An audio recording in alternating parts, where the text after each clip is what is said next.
Dear students, you are welcome to our online class taken by Shahadat Hussain, Assistant Teacher, Shahid Amanullah Public High School, Begumganj, Noakhali. Dear students, our today's topic is right form of verb. After completing this topic, you will be able to fill in the gap with right form of verb. So let us start our class. The first sentence. Now look at the board. Rehana writes a letter. Here Rehana subject and writes verb. Our main form of verb is write, but I have written writes with s. So please note this. Rehana subject, the verb take s. Our first rule is, if the subject is both third person and singular number, verb will take s or es. If the subject is third person singular number, we have to add s or es with main verb. So in this sentence, this is present indefinite tense and Rehana subject, we see Rehana is third person and singular number. Now look at this rule. In present indefinite tense, if the subject is third person and singular number,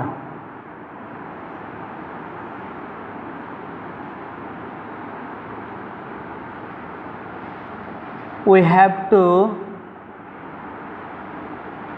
add s or es with main verb.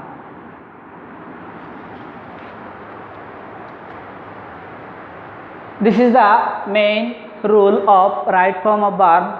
I hope you will write down this rule, and according to this rule, this is the example. And Rehana subject and right verb, as Rehana third person singular number, so I have used s with main verb. Okay, I think you have written the rule. Now we are going to our next rule.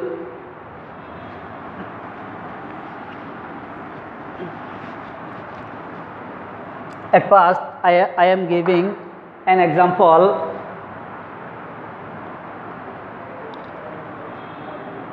The earth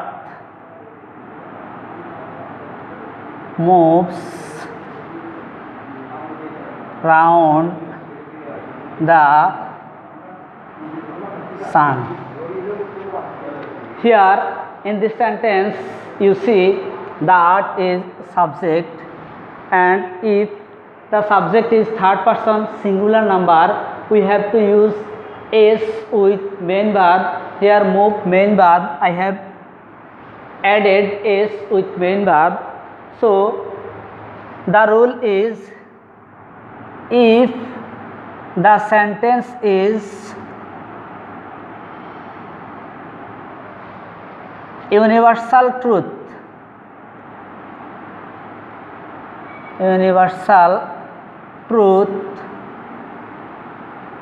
or habitual fact, the sentence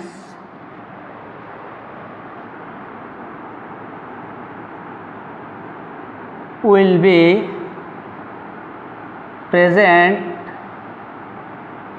indefinite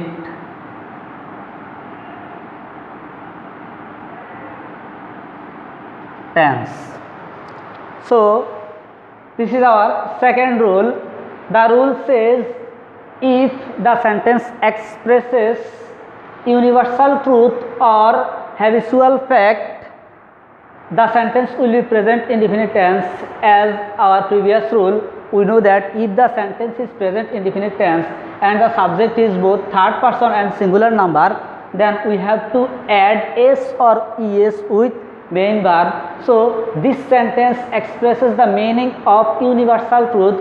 As this sentence expresses the meaning of universal truth, so and the subject is both third person and singular number, so I have to add s or es with main verb, and here I have added s with main verb.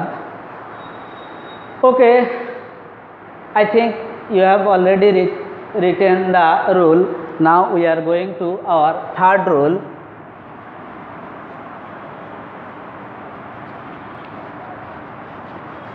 Before writing the rule, I am giving you an example.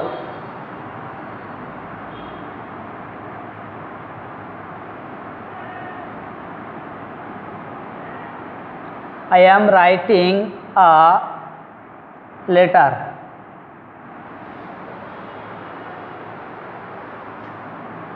A letter was written by me.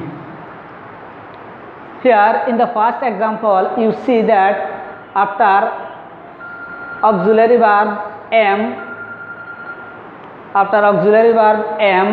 I have written writing.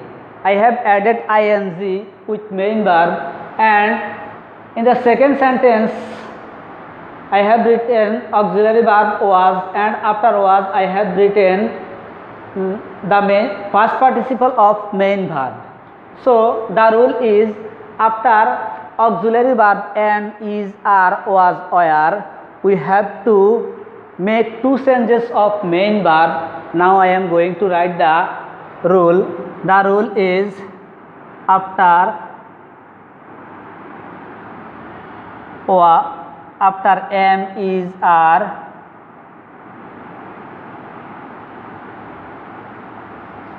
was, were. After am, is, are, was, were, we have to make two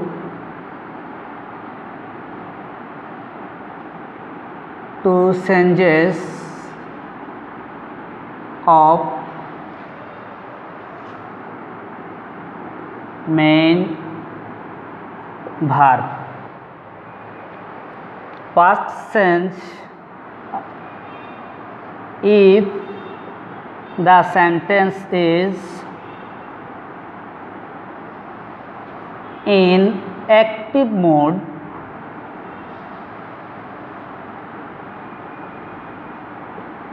we have to add ing with main verb, and the second sentence, if the sentence is in passive mode,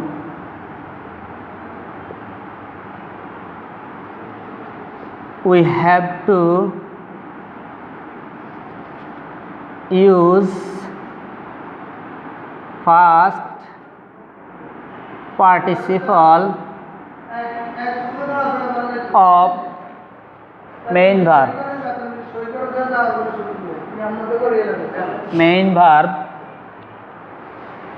Okay, the rule, I am writing a letter. This sentence is active voice and a letter was written by me. This is the example of passive voice. So after auxiliary verb If the sentence is active voice, we have to add ing with main verb, and if the sentence is passive voice, after auxiliary verb we have to use past participle of main verb. Okay, dear students, I think you have enjoyed the class. Thank you everybody.